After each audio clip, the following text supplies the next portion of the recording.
Hello everyone and welcome back to my kitchen. Today the topic is Salsa Negra or black salsa, and we're going to make it in the style of Veracruz. Now Veracruz is right on the Gulf Coast, and that state, I think it really has two completely different cuisines. There's the coastal cuisine that has produced that incredible fish dish called pescado a la veracruzana that is cooked with tomatoes and capers and olives. And then there is what I call the mountain cuisine, when you sort of rise up from the coastal plain into the mountains and come to the capital city of Jalapa.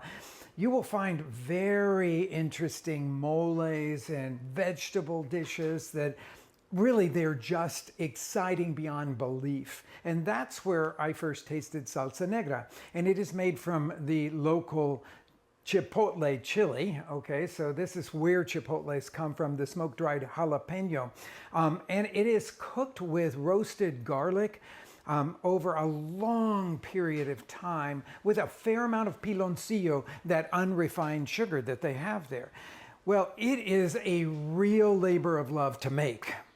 But I wanted to give you guys a recipe that will come very close to the flavor of it, but you can do it really fast. So we're going to start with the chipotle chilies, but the ones in the can. There they start with the little dried smoked jalapenos. So I'm going to put a couple of cans of these into the blender jar. I'm putting everything in there, that vinegary tomato sauce that they have as a canning liquid, all of that goes in there. Then I'm going to, instead of using the piloncillo, which is a hard cone and a little bit difficult to shave, I'm using dark brown sugar here, so we'll add that to it.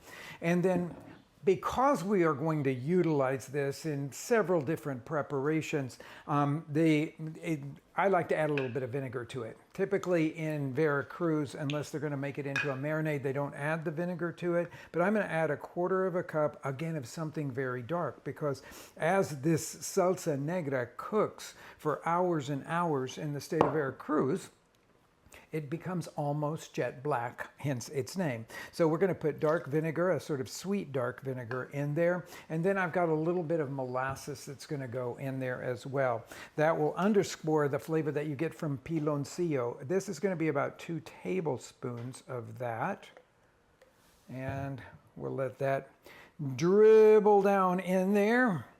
And then I'm going to blend all of that together. Okay, so on the blender jar goes, the top on that, and then turn it on until it's completely smooth. We'll let this go for a minute or so.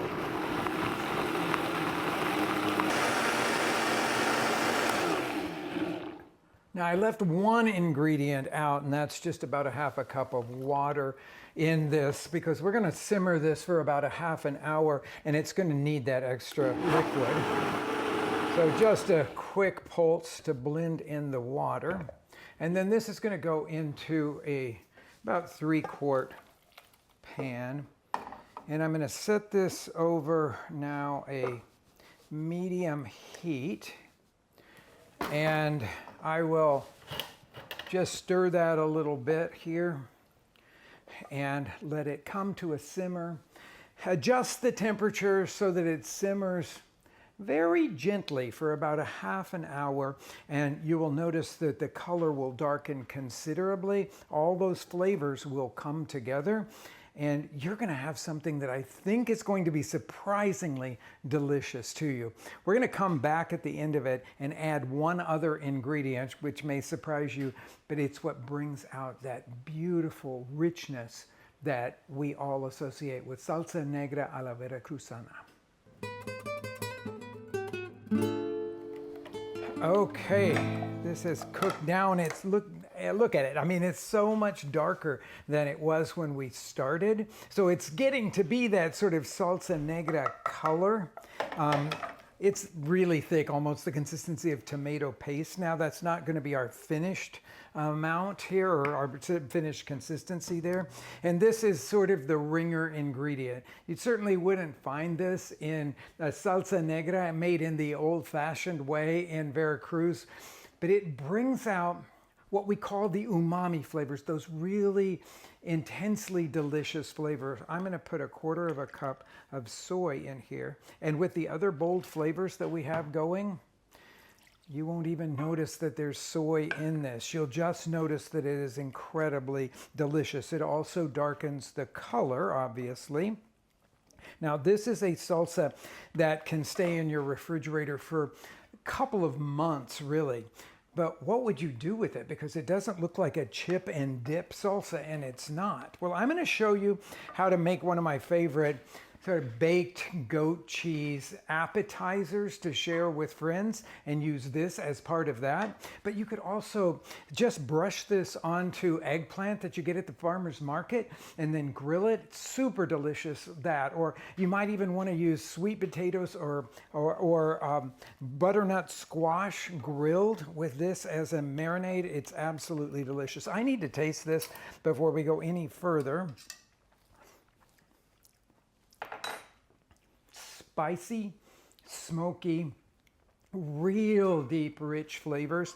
A little can go can go a long way because it is spicy, as you heard it getting into my vocal cords there. And we want the consistency of it to be sort of like runny ketchup. I think it's going to need just a touch of water to get us to that consistency here. And now I will show you how to make that appetizer that I was telling you about. Okay, you may need some salt in yours. I don't know. This one seems perfect to me. So here we're going to combine two different kinds of cheese. One is goat cheese, fresh goat cheese, and then I'm going to cut it with a little bit of cream cheese here. And those are just going to get mushed together. Now, if you're a lover of fresh goat cheese like I am, feel free to make this with all goat cheese. About a half a pound of it would be about the right amount. If you want to cut that flavor a little bit, the cream cheese will do that for you. So once you get the two things blended together, you need to put it into a dish. I'm using the kind of dish, they call them little cazuelitas, that you would find in a lot of tapas restaurants. Those are made from earthenware.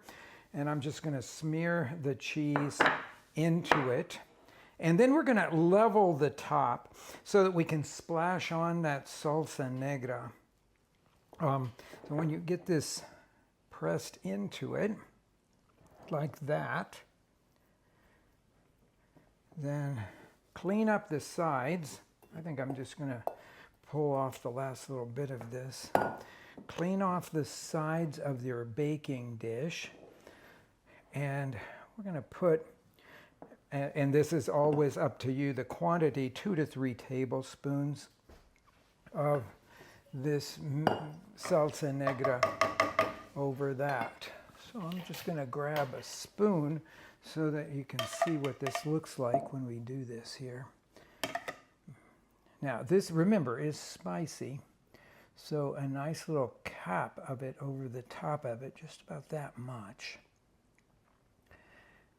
And then clean again to make sure that everything looks nice and neat here. And I'm going to put this into an oven. I've got the toaster oven for this because it seems to be the appropriate thing for this one. We don't need to heat the whole oven up. And I'm just going to put it in there. I'm going to set the time for to check it after about 10 minutes here, because I don't think it's really going to need much more time than that. And I'll meet you back here once that goat cheese, cream cheese mixture with salsa negra has softened and is bubbling around the edge. Okay, it's just bubbling a little bit around the edges. That'll tell me that the goat cheese now is really soft and beautiful. For our final garnishes, I have Mexican queso añejo here. You could use Parmesan or maybe some Romano. This is so delicious on this. That's to put a little chopped crispy bacon.